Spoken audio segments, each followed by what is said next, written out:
राम की कथा सुनाई। रघुवंश में रघु महाराज की बात जो सबसे प्रतापी राजा हुई वो हुए महाराज दशरथ। दसों दिशाओं में जिसके रथ को आबाद गति से चलने की स्वतंत्रता प्राप्त है वो दशरथ है। इंद्र का आधा सिंहासन जिसके लिए सदैव खाली पड़ा रहता है वो महाराज दशरथ हैं। जो जो इस भौतिक शरीर से भी स्वर्ग में आ सकते हैं, जा सकते हैं, ऐसी पुण्यात्मा महाराज दशरथ हैं। और इनकी पावन नगरी है अयोध्या या अवध। तो जहां पर कभी युद्ध नहीं होता उसे अयोध्या कहते हैं, और जहां कभी किसी निरपराध का वध नहीं होता उसे अवध कहते हैं। बोलो ना जय श्री कृष्ण। पावन सरयू के किनारे बसी हुई नगरी। 3 पत्नियां महाराज के, कौशल्या, सुमित्रा और सबसे छोटी है माता कैकेयी। श्रीमद् वाल्मीकि रामायण से अब मैं बोल रहा हूं।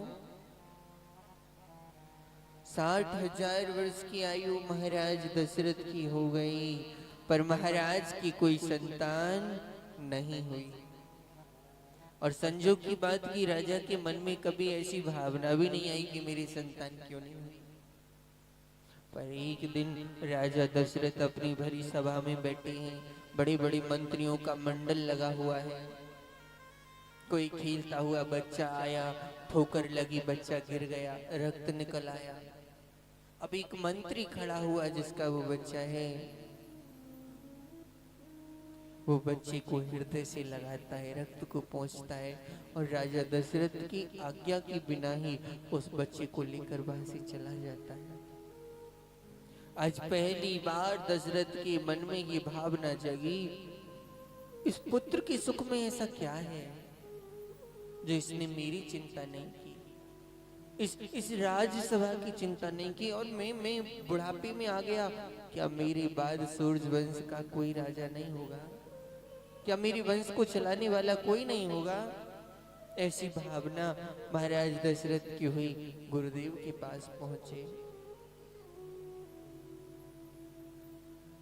एक बारी भूपति मन माही, एक बारी भूपति मन माही, भई गिलान हमरे सुत नाही, भई गिलानि हमरे सुत नाही, भई गिलानि हमरे सुत नाही, भई गिलानि हमरे सुत नाही। गुरुदेव के पास पहुंचे। गुरुजी, क्या मैं इस वंश का अंतिम राजा कहलाऊंगा? धीरज धरहु होई सुतचारी, धीरज धरहु होय सुतचारी, धीरज धर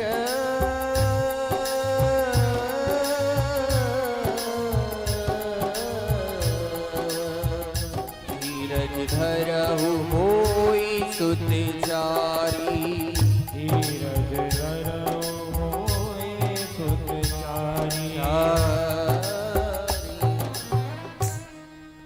वशिष्ठ के सामने जब रोकर कहा कि अब मैं सूर्य वंश का अंतिम राजा कहलाऊंगा, तो गुरुजी ने कहा धीरज धरो। तुम्हारे घर 4 पुत्र होंगे, एक नहीं, और ऐसे होंगे कि उनके यश को दुनिया जानेगी। पुत्रष्टि यज्ञ किया गया। अग्निदेव भगवान आए, हाथ में खीर का कटोरा है। तीनों रानियों को खीर का कटोरा थोड़ा थोड़ा खीर निकाल के 3 पात्रों में दे दी। जब तीनों रानी प्रसाद पाने लगी तो कोई उड़ती हुई चील आई और बीच की रानी सुमित्रा के भाग के खीर को लेकर उड़ गई। और वो उड़ती उड़ती कहाँ पहुंची? केसराचल नाम के पर्वत पर। सोमवार का दिन था। माता अंजनी भगवान शिव की तपस्या कर रही थी, गुफा में थी। वायु के माध्यम से वो खीर उसकी चोंच से गिरकर माता के हाथ में आ पड़ी। माँ को लगा ये तो शिव प्रसाद है। माँ ने उसे पा लिया और उसी प्रसाद से हनुमंत लाल का प्राकट्य हुआ। बोलिए हनुमंत लाल की। हनुमंत लाल का प्राकट्य हुआ। सुमित्रा की आंखों में आंसू आ गए। मैं तो अब संतान को जन्म दे नहीं पाऊंगी, खीर नहीं रही। कौशल्या बड़ी है, बड़ी का हृदय विशाल होना चाहिए। कौशल्या ने अपने खीर में से आधी खीर निकाल कर रानी को दे दी। बोले तुम खाओ। कि कई ने मन में सोचा जब ये दे रही है तो मैं भी दे दूं। आधी खीर उन्होंने भी दे दी। माता सुमित्रा बोली तुम दोनों ने मुझे अपने अपने भाग का फल दिया है। अगर मेरे 2 पुत्र हुए ना तो मैं तुम्हें वचन देती हूँ, मैं अपने पुत्रों की सेवा स्वयं नहीं लूंगी, अपने पुत्रों को तुम दोनों के पुत्रों की सेवा में लगा दूंगी। इसीलिए बड़ा बेटा लक्ष्मण हमेशा राम की सेवा में रहा और छोटा बेटा शत्रुघ्न हमेशा भरत की सेवा में रहा। पावन चैत्र मास आया और जा दिन से हरि गरीब ही आए।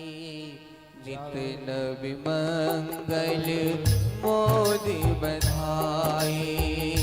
जा दिन से हरि गरीब ही आए। नित नव मंगल मोद बधाई। भगवान जिस दिन से कौशल्या के गर्भ में आई मंगल गान गाए जाने लगे। ओम मासी दिवस पुनि भा दिवस मरम न जाना कोई। रथ सहित रवि था कवो निशा कवन विधि होय। बोलो राम सिया राम सिया राम सिया राम। बोलो राम सिया राम बोलो राम सिया राम सिया राम सिया राम। बोलो राम सिया राम सिया राम सिया राम। माता जब गर्भवती हुई तो सुंदरता बढ़ गई।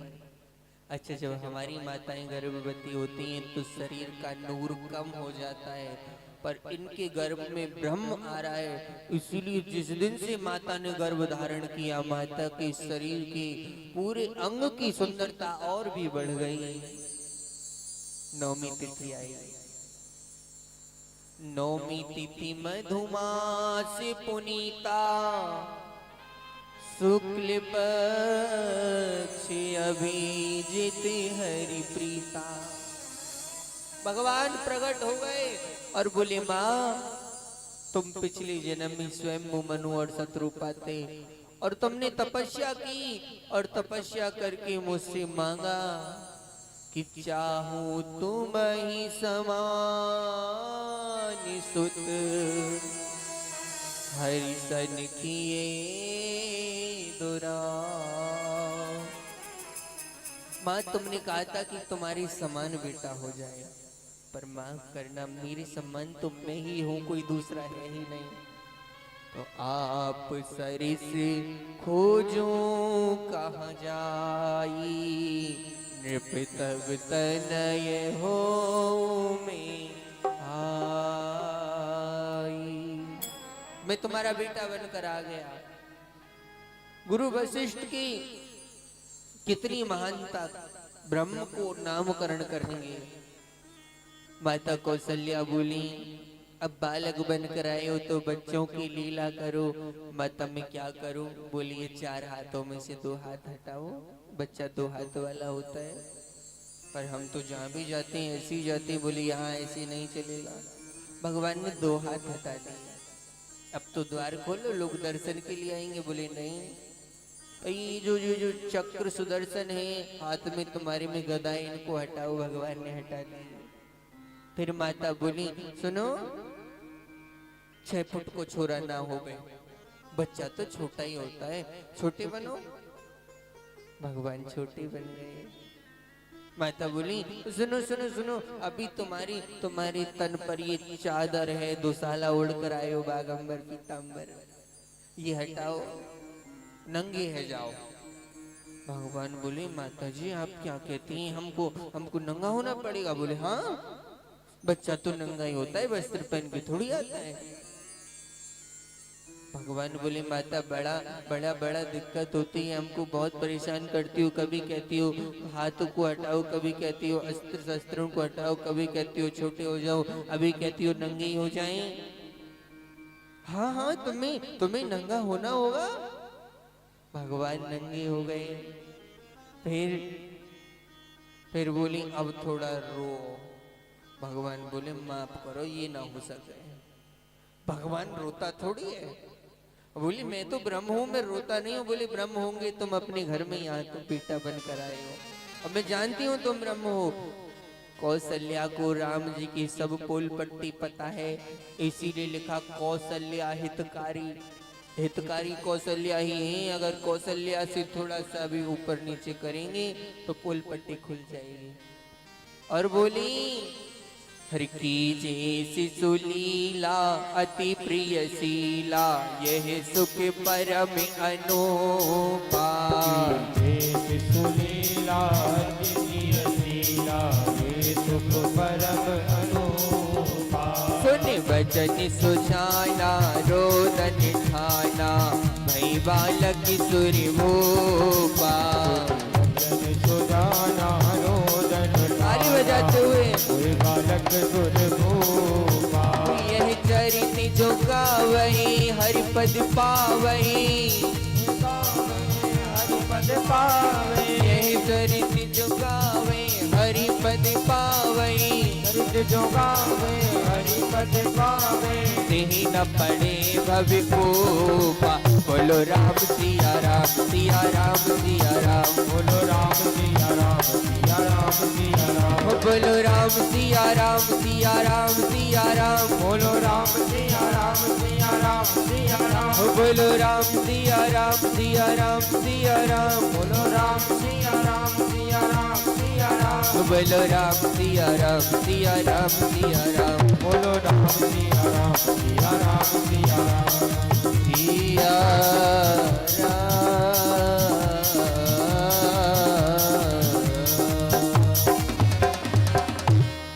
की जैसी सुलीला अति प्रिय शीला। अब बालक बनकर आए हो तो बच्चे की लीला तो करनी होगी। भगवान बालक बने।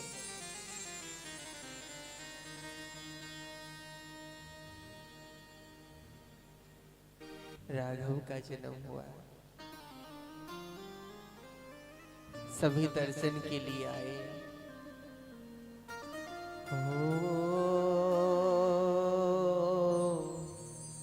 दशरथ राम जन्म सुन काना, मानहु ब्रह्मानंद समाना। जब दशरथ को पता चला ना कि राम का जन्म हुआ है तो दशरथ को लगा ब्रह्मानंद प्रकट हो गया। माता हो वशिष्ठ मुनि के गोद में मेरे राघव को लिटाया, अपने साथ 3 अनुज और लाए। और वशिष्ठ ने आज जब राघव को गोद में लिया तो वशिष्ठ की आंखों से प्रेम अश्रु छलछला आए। मैं कितना बड़ा पुण्यात्मा हूँ जिस ब्रह्म के आदि का अंत का पता नहीं, वो ब्रह्म आज मेरी गोद में खेल रहा है, मैं कितना बड़ा भाग्यवंत हूँ। राजा दशरथ बोले गुरुजी नामकरण करो। वशिष्ठ जी तो रो पड़े हिलकी से, बोले इस अनामी का क्या नाम रखूं मैं। फिर मन में सोचा जब अजन्मा जन्म लेकर आ ही गया है तो इस अनामी का नाम क्यों नहीं हो सकता।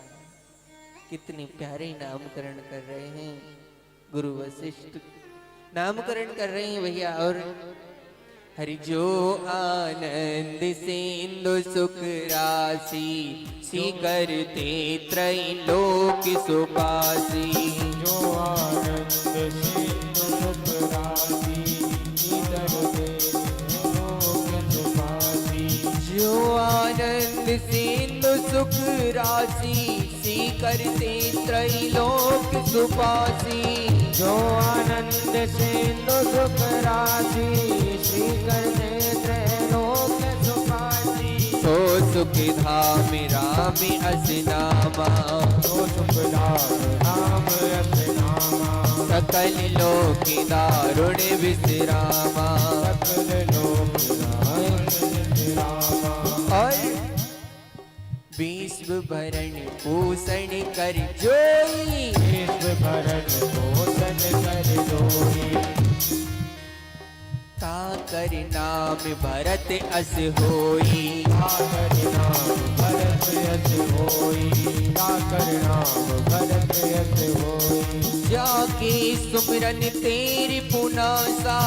जाके सुमिरन तेरी पुनासा। जाके सुमिरन तेरी पुनासा। जाके सुमिरन तेरी पुनासा। राम शत्रुघ्न वेद प्रकाशा। ओ नाम शत्रुघ्न वेद प्रकाशा। लक्षण धाम जो राम प्रिय सकल विश्व आधार। गुरु वशिष्ठ तो राखो लक्ष्मण नामी उदा। बोलो राम सिया राम सिया राम सिया राम। बोलो राम सिया राम सिया राम सिया राम। बोलो राम सिया राम सिया राम सिया राम। बोलो राम सिया राम सिया राम सिया राम। बोलो राम सिया राम सिया राम सिया राम। बोलो राम सिया राम सिया राम सिया राम सिया राम।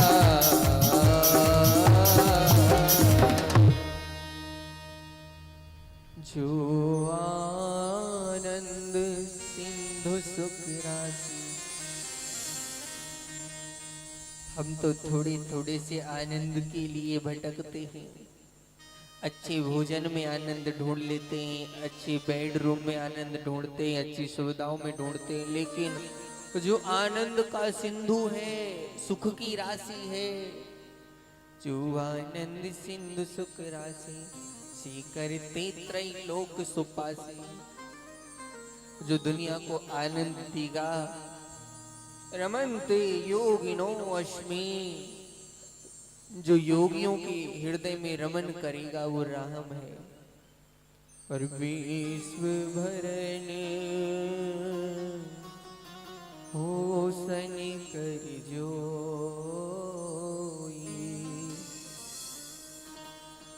गुरु वशिष्ठ कहते हैं जो विश्व का भरण पोषण करेगा। एक भरण पोषण अन्न का होता है, धन का होता है, पर जो जीव मात्र में राम की भक्ति का भरण पोषण कर देगा, राम की भक्ति जीव के अंदर जगा देगा, ताकर नाम भरत अस होई। भरत वही है जो जीव में राम के चरणों की भक्ति जगा दे। जाकी सुमिरन तेरी पुनासा। जिसका नाम लेने से शत्रुओं का दमन हो जाए, काम का नाश हो जाए। ये मंत्र काम की तो प्रतीक है। जो काम को मिटा दे, जो काम को जीत ले, जो क्रोध को जीत ले, वो शत्रुघ्न है। लक्षण धाम जो राम प्रिय। एक व्यक्ति ऐसा होता है जिसमें अच्छाई भी होती है और बुराई भी होती है, दोनों होती हैं, लेकिन लक्ष्मण कैसे हैं जिनमें बुराई ढूंढने से भी नहीं मिलेगी।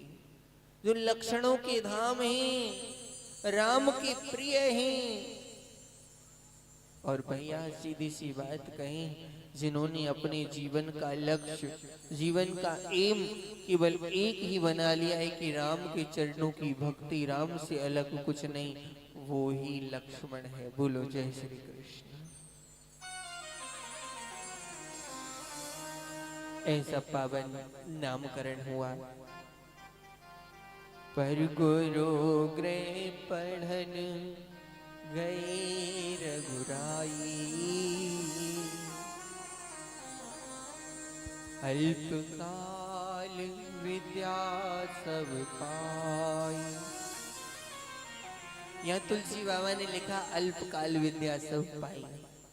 पर दास तो रामानुज संप्रदाय से है ना। हमारी संप्रदाय में बड़े बड़े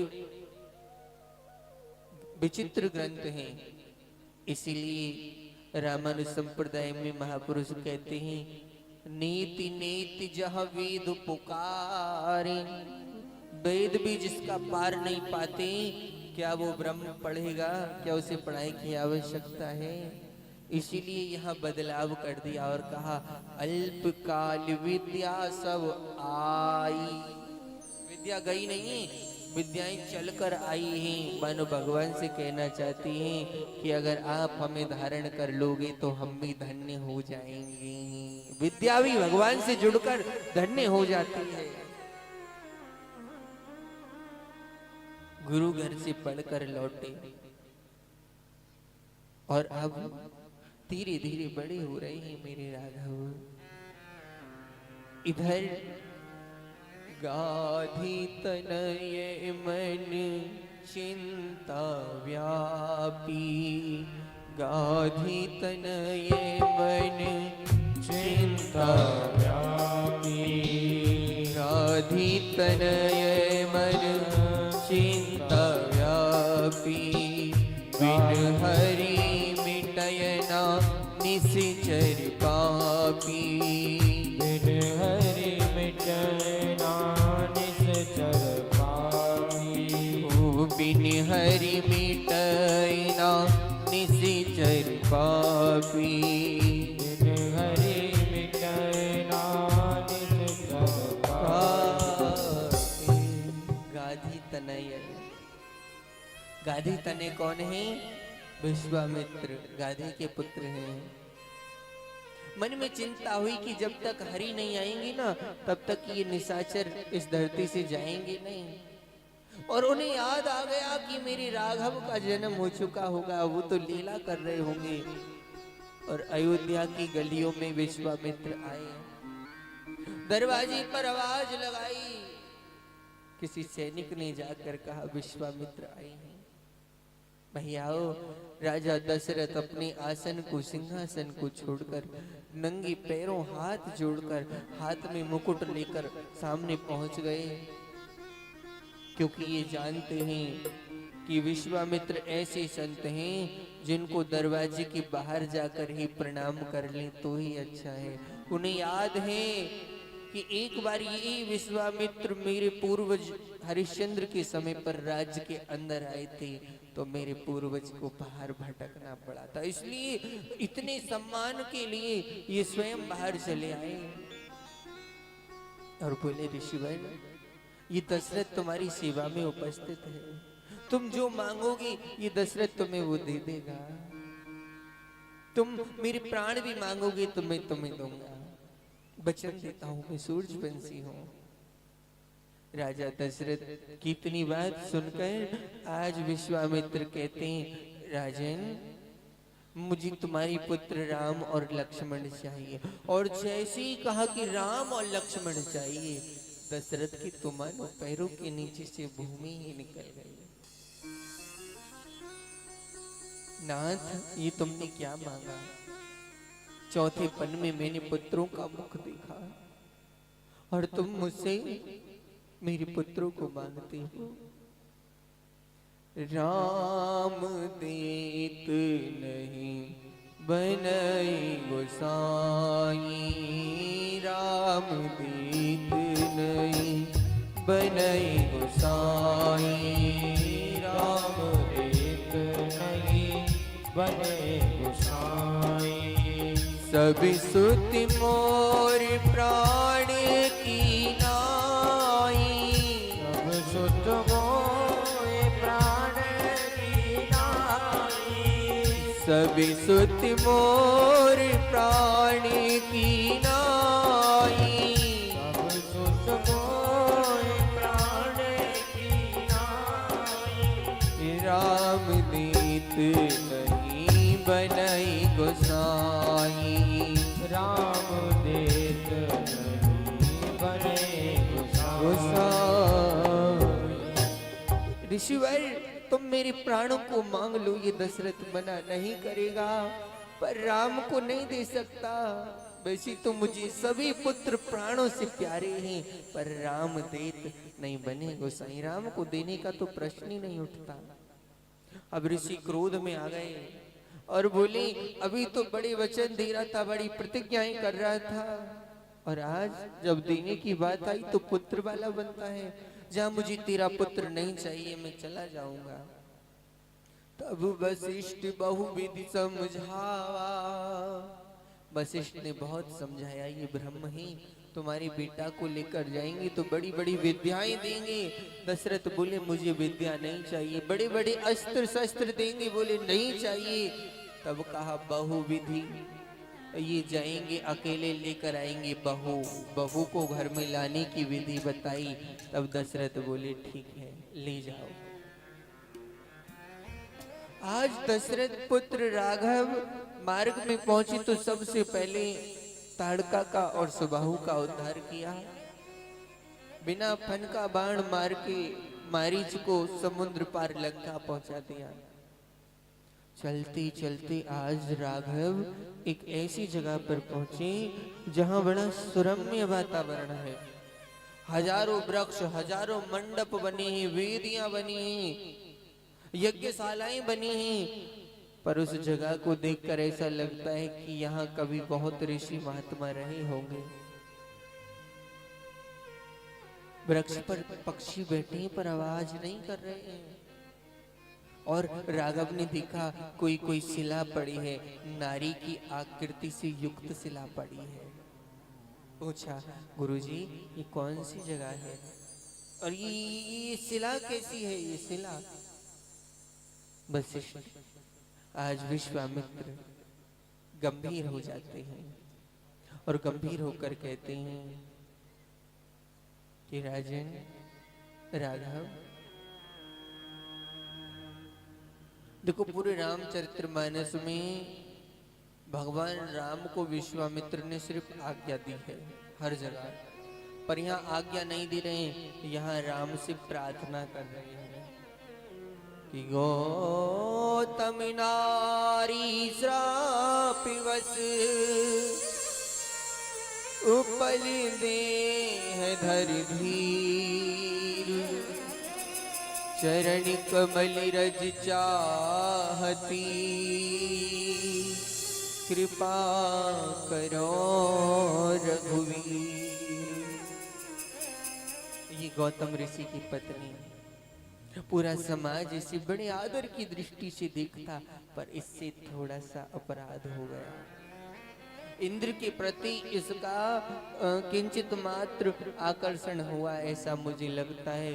और महर्षि गौतम को सब पता चल गया तो उन्होंने कहा, देवी सब तुम्हें सम्मान से देखते थे, तुम्हारी अकल पत्थर जैसी हो गई, तुम्हारी मति पर पत्थर पड़ गई, तुम इंद्र के वैभव में अपने सतीत्व को भूल गई, तुमने पराये पुरुष के साथ जानबूझकर समागम किया। मैं तुम्हें श्राप देता हूँ कि तुम पत्थर की बन जाओ। श्राप दे गए।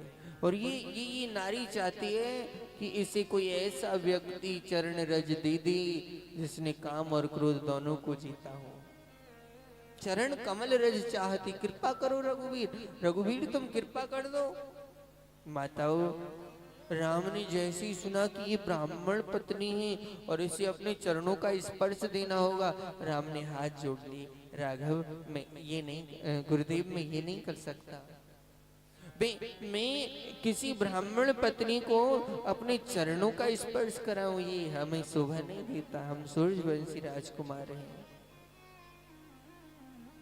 गुरुजी ये काम आप क्यों नहीं कर देते? बोले, मैंने बेटा न काम को जीता न क्रोध को जीता, मैं ये काम कैसे कर दूं? तुम ही को करना है। पवन देवता ने, पृथ्वी माता ने, शीश भगवान ने सहायता की, वायु तेज चली, धरती से थोड़ी सी मिट्टी उड़कर भगवान राम के चरणों पर लगी। भगवान ने हल्का सा चरण उठाया, वायु के झोंके से वो स्पर्श करती हुई शिला पर आई और शिला में से नारी प्रकट हो गई। बोलिए पतित पावन भगवान की। आज तक जिस अहिल्या ने कष्ट को सहा, आज वो अहिल्या को में आंसू भर कर कहती है, मुनि श्राप जो दीना अति शुभ कीना। मुझे आज पता चला कि मेरे पति ने मुझे श्राप देकर मेरा भला किया था, अगर ना देते तो आज राघव का दर्शन नहीं होता। भैया राघव उद्धार करके जनकपुरी में आए। बड़ा सुंदर जहां पर धनुष यज्ञ का मेला लगा है, बड़ी बड़ी राजा आए हैं, महाराजा आए हैं। जनक ने जब राघव को देखा तो जनक को लगा कि ये निराकार ब्रह्म ही साकार बन के आ गया, और पूछा ये कौन है जिनको देखते ही मेरे मन ने इनको प्रणाम करने के लिए कहा है। अच्छा, मैं कहता हूं ना कथाओं में, जिस व्यक्ति से तुम्हारा कोई परिचय ना हो, जिसे तुम कभी पहले जीवन में मिले नहीं हो, ऐसे व्यक्ति को देखकर अगर तुम्हारा मन उसकी तरफ खिंचता है, उसे प्रणाम करने का करता है, उसका अभिवादन करने का करता है, तो निश्चित समझ लेना कि वो प्रभु का कोई दिव्य पार्षद ही है, भगवान का कोई दिव्य ही भक्त है, और वो तुम्हारे कल्याण के लिए ही तुम्हारे जीवन में आया है। ये संत के दर्शन का फल है। राघव अवधपुरी में पहुंचे। सीता जी की स्वयंवर में बड़े बड़े राजा आए हैं। भूप सहस 10 एक ही वारा, लगे उठावन सकई नटारा। भूप सहस 10 एक ही वारा, लगे उठावन सकई नटारा। भूप सहस 10 एक ही वारा, लगे उठावन सकई नटारा। भूप सहस 10 एक ही वारा, लगे उठावन सकई नटारा। हजारों राजा आए और उठाने की चेष्टा की, उठाने की चेष्टा की पर हिला भी नहीं पाए। रावण भी आए,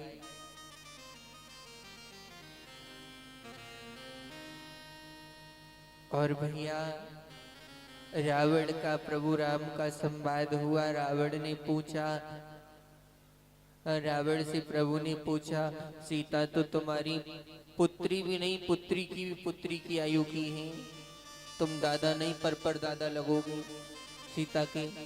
रावण की आयु कोई कम थोड़ी है। रावण ने राम जी के पिताजी हो गए दशरथ, दशरथ के पिता अज, अज के पिता रघु, रघु के साथ भी युद्ध किया है। इतनी लंबी आयु है रावण की। अब बोले तुम्हें शर्म नहीं आती?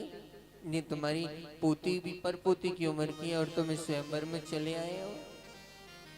रावण बोला, प्रभु मैं जानता हूँ तुम ब्रह्म हो, मेरे लिए आए हो, पर माफ करना, मैंने सोचा वहाँ हजारों राजा आएंगे, मैं थोड़ा भाग्य देख कर आऊँ ना, किस राजा का जीवन कितना रह गया है। और देखो प्रभु, दुनिया हाथ देखती है, मैं तो भ्रुकुटी देखता हूँ, भ्रुकुटी देख कर बताता हूँ कि किसके भाग्य में क्या लिखा है। राम जी मुस्कुराकर बोले, बहुत बड़े विद्वान बन रहे हो, अच्छा बताओ हमारे भाग्य में क्या लिखा है। रावण बोला, हरि बाई आँख परिराम सुनो, तुम्हारी बाई आँख अच्छी नहीं है। हरि बाई आँख परिराम सुनो, तुम तीनों को वनवास लिखा। बाई आँख परिराम सुनो, तुम तीनों को वनवास लिखा। बाई आँख परिराम सुनो, तुम तीनों को वनवास लिखा। बाई आँख पर राम सुनो, तुम तीनों को वनवास लिखा। राघव खुश मत हो ज्यादा, तुम जिस विवाह की खुशी में फूले नहीं समा रहे हो ना, शादी के कुछ दिन बाद ही तुम्हें वनवास होएगा और एक है ना 3 अन्य होएगा। राम जी बोले ब्राह्मण देवता ये तो रंग में भंग डालने वाला काम कर दिया तुमने। हमारा विवाह हमें खुशी और तुम कह रहे हो हमें बन जाना पड़ेगा। भगवान बोले अच्छा पंडित जी कभी तुमने अपना भाग देखा है? बोले हाँ देखा तो अपना भी है, तो अपना भी बताओ।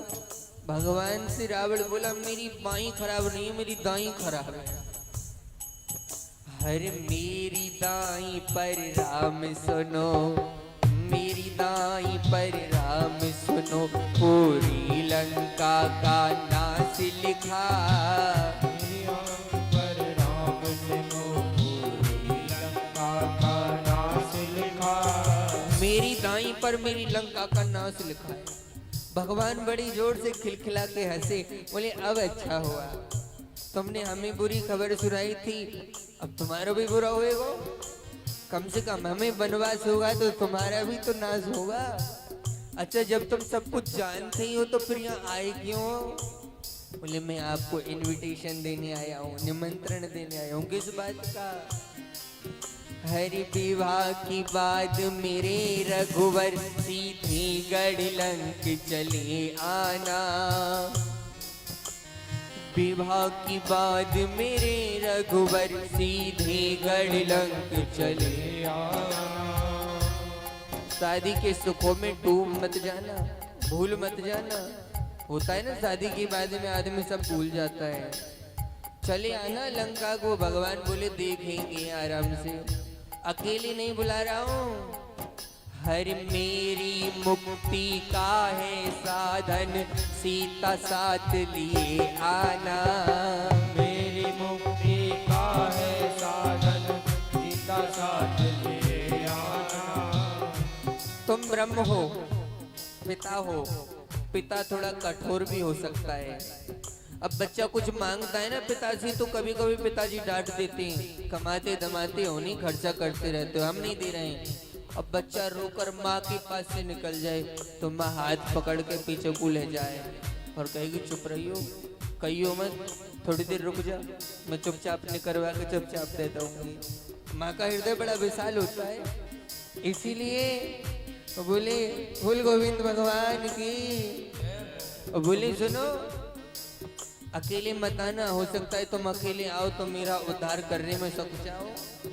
हरि मेरी मुक्ति का है साधन, सीता साथ लिए आना। मेरी मुक्ति का है साधन, सीता साथ ले आना। मेरी मुक्ति का है साधन, सीता साथ लिए आना। मेरी मुक्ति का है साधन, सीता साथ ले आना। सीता जी की स्वयंवर में, आज सीता जी के स्वयंवर में पावन ये संवाद लिखा। बाई आंख पर राम सुनो, तुम तीनों को वनवास लिखा। बाई आंख पर राम सुनो, तुम तीनों को वनवास लिखा। अरे बाई आंख पर राम सुनो, तुम तीनों को वनवास लिखा। बाई आंख पर राम सुनो, तुम तीनों को वनवास लिखा। राजा रामचंद्र भगवान की। प्रभु ज्यादा समय मत लगाना, आ जाना। कितना विद्वान है रावण। विवाह हुआ, चारों बहू घर आई। रामचरित्र मानस में बेटा शिवरंजनी में, रामचरित्र मानस में एक पात्र बड़ा अद्भुत है। एक ऐसा पात्र है जो भगवान को सब कुछ देता है, पर भगवान से कभी नहीं चाहता है कि बदले में मुझे कुछ मिले। और वो पात्र ऐसा है कि दुनिया उस पात्र को बहुत गलत समझ बैठती है। और उस पात्र का नाम है महारानी कैकेयी। रामचरितमानस की सबसे सुंदर पात्र है माता कैकेयी। अगर मैं कहूं कि अयोध्या में भगवान को सबसे ज्यादा प्रेम कोई करता है तो वो है माता कैकेयी।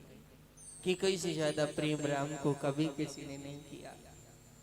खुद का बेटा साल साल 2-2 साल के लिए ननिहाल चला जाता पर राम को कभी नहीं जाने दिया, क्योंकि कैकेयी को लगता है कि मेरे बेटा से मेरा इतना ममत्व नहीं है जितना ममत्व मेरा राघव से है।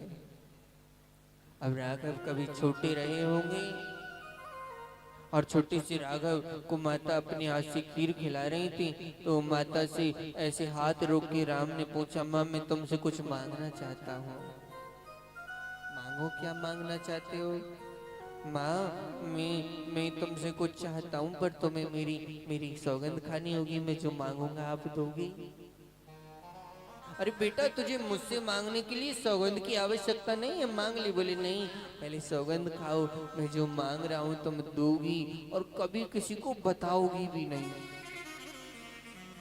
माँ ने ऐसे करके सर पे हाथ रख दिया, तू जो भी मांगेगा मैं दूंगी, कभी किसी को नहीं बताऊंगा। माँ जब तक मैं बड़ा हो जाऊंगा ना, मैं ब्रह्म हूँ, तुझसे कुछ छुपाना नहीं चाहता माँ, और मैं भक्तों का उद्धार करने के लिए आया हूँ जननी।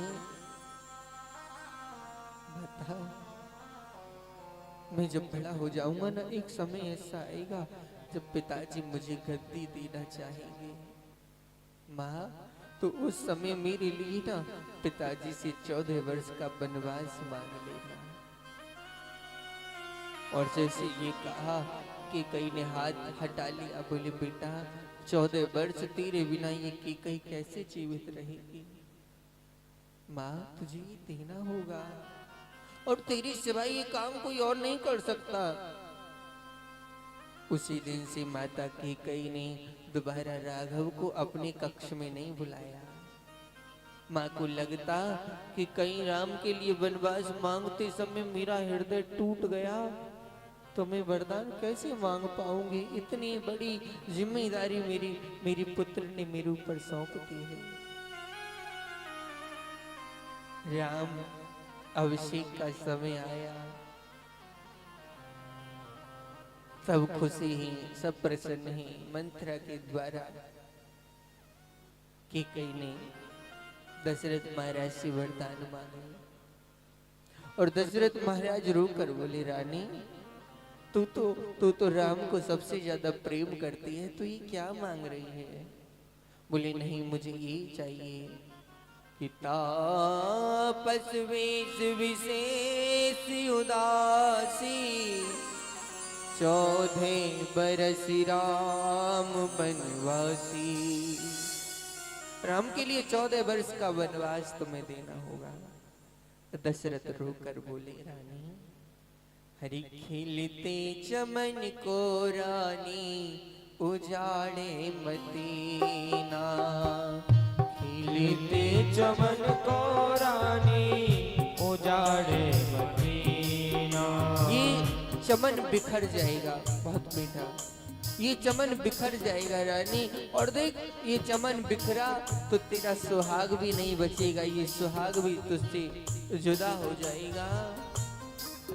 हरि खिलते चमन को रानी उजाड़े मदीना।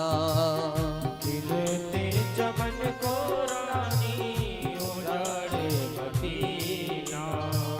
हो घर से ललन को रानी, घर से ललन को रानी, घर से ललन को रानी, घर से ललन को रानी निकारे मदीना। खिलते चमन को रानी उजाड़े मदीना। खिलते चमन को रानी उजाड़े मदीना।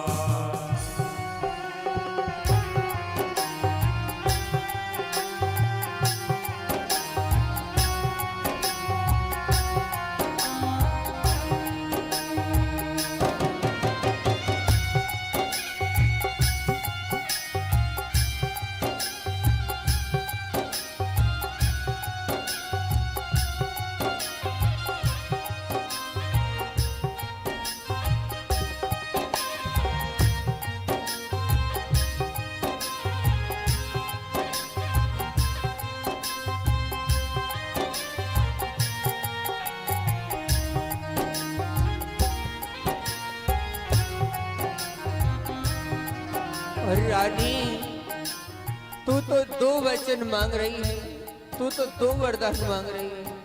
ये दशरथ तुझसे कहता है तू चार मांग ले, मेरे प्राण मांग ले, पर मेरे राम को बाहर मत निकाल। कि दो की जगह चार वरदान ले ले, दो की जगह चार वरदान ले ले, दो की जगह चार वरदान ले ले, दो की जगह चार वरदान ले ले, वरदान के संग में तो मेरे प्राण ले ले, वरदान के संग में तो मेरे प्राण ले ले, ओ वरदान के संग में तो मेरे प्राण ले ले। वरदान के संग में तो मेरे प्राण ले ले, कि घर से ललन को रानी, घर से ललन को रानी निकारे मदीना, खिलते चमन को रानी उजाड़े मदीना, खिलते चमन को रानी उजाड़े मदीना। और है कि कई ताज की न चिंता मुझको आन जा रही है, ताज की न चिंता मुझको लान जा रही है, ताज की न चिंता रानी आन जा रही है, आज की न चिंता रानी आन जा रही है,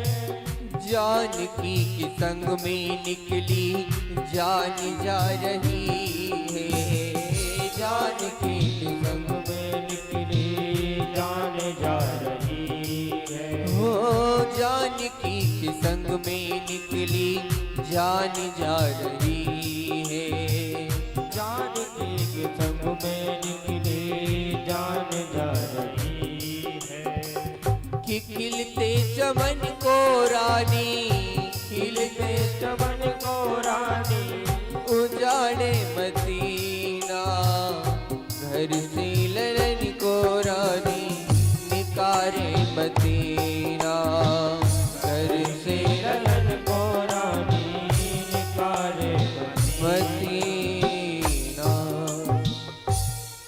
दशरथ जी बार बार समझाते रहे, पर माता कैकेयी के मन में बदलाव नहीं आया। परीक्षित जी, राम को जब पता चला कि पिताजी बेहोश पड़े हैं माँ के कक्ष में, तो आज राघव कैकेयी माता के कक्ष में आ जाती और पूछती, माँ क्या दुख है, मेरे पिताजी मूर्छित क्यों हैं, ये चुप्पी क्यों साध रखी है? तो कैकेयी कहती है, बेटा मैंने तेरे लिए 14 वर्ष का वनवास मांगा है।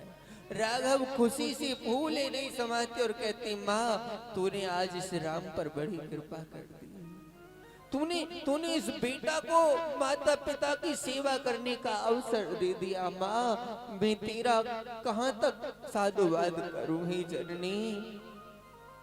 हर सुने जननी सोई सुत बड़ भागी, सोई जननी सोई सुत बड़ भागी। माँ इस दुनिया में उस बेटा से कोई भाग्यवान नहीं हो सकता जो अपने माता पिता की सेवा कर लेता है। उस औलाद से ज्यादा भाग्यवंत कोई नहीं हो सकती। माँ सुन जननी सोई सुत बड़ भागी,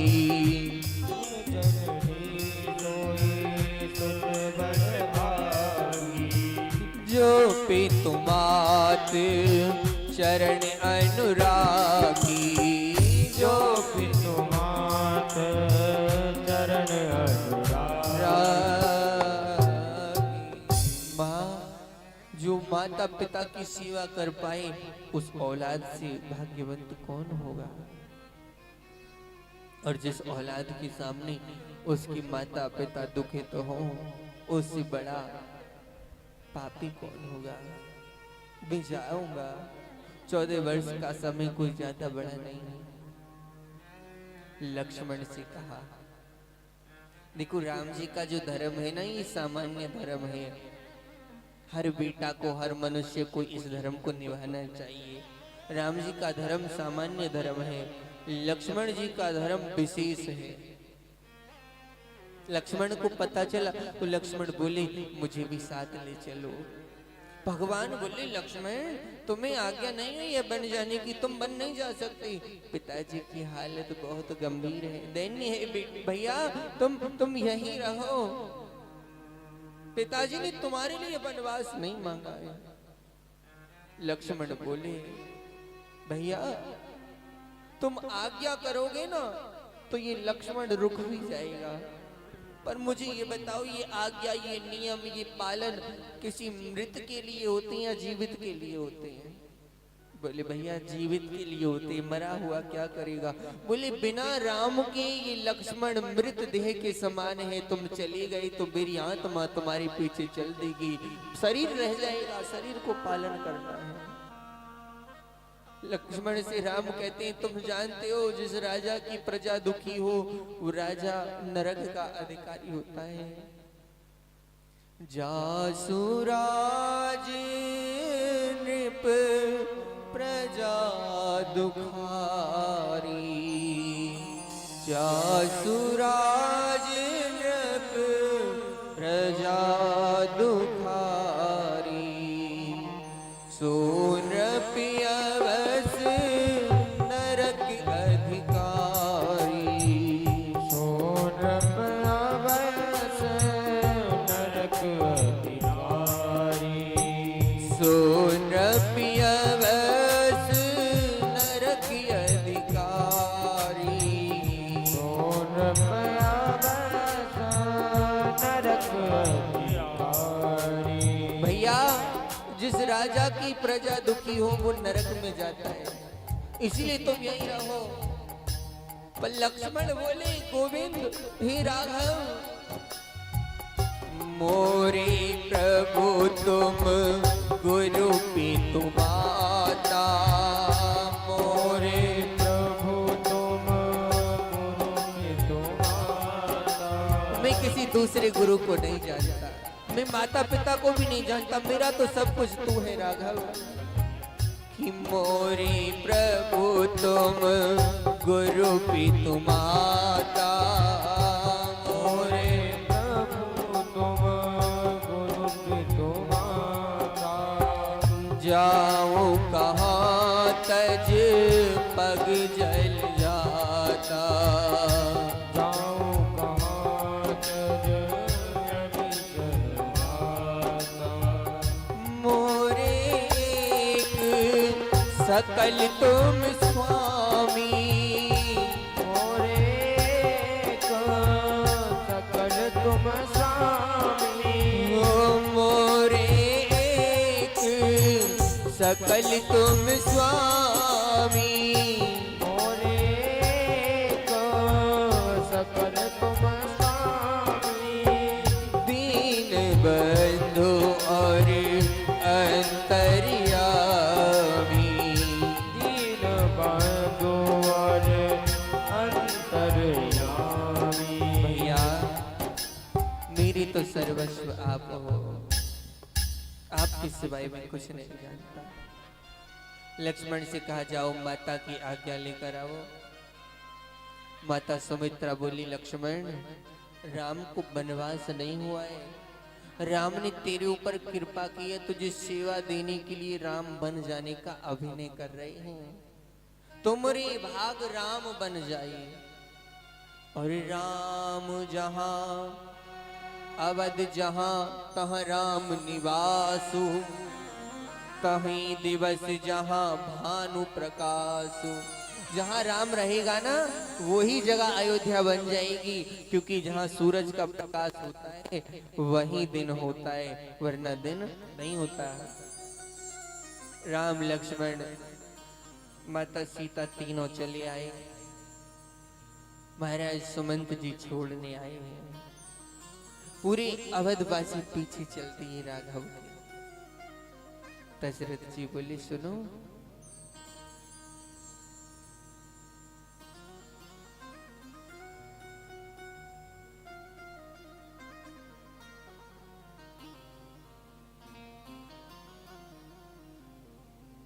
बोलिए जय श्री कृष्ण। तनिक जोर से बोलो जय श्री कृष्ण। बेटा सुग्रीव आज सुमंत जी से दशरथ जी कहते हैं 14 दिन में वापस ले आना घुमाकर।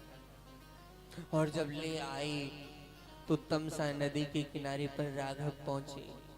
लक्ष्मण की आंखों में आंसू हैं। भगवान के बन कलवेश को देखकर सुमंत भी रो रहे हैं, निषाद राजगुह भी रो रहे हैं। कुछ अपशब्द भी लक्ष्मण ने कहे माता पिता के लिए, पर राम बोले सुनो सुमंत, पिताजी को जाके धीरज धरवाना, उन्हें समझाना और कहना कि 14 वर्ष का समय कोई ज्यादा नहीं है, मैं शीघ्र लौट आऊंगा। और लक्ष्मण ने जो भी कहा है ना वो पिताजी से मत कहना। सुमंत जब लौट कर आ रहे हैं तो आंखों में आंसू हैं। मैं कैसे कहूंगा कि महाराज लाख आग्रह करने के बाद भी मैं राघव को लौटा कर ना ला सका। रोते रोते सुमंत पहुंचे और राम के पिता दशरथ के समीप पहुंच जाते हैं। तुरंत पूछा लक्ष्मण राम कहाँ है? सुमंत बोले लाख आग्रह करने के बाद भी मैं राघव को लौटा कर ना ला सका। कि सो सुत बिछुरत गया न प्राणा, को पापी बड़ मोर समाना। दशरथ कहते हैं मुझसे बड़ा पापी कौन होगा? राम जैसा बेटा मेरे सामने से निकल कर चला गया और इस तन से प्राण नहीं जुदा हुए।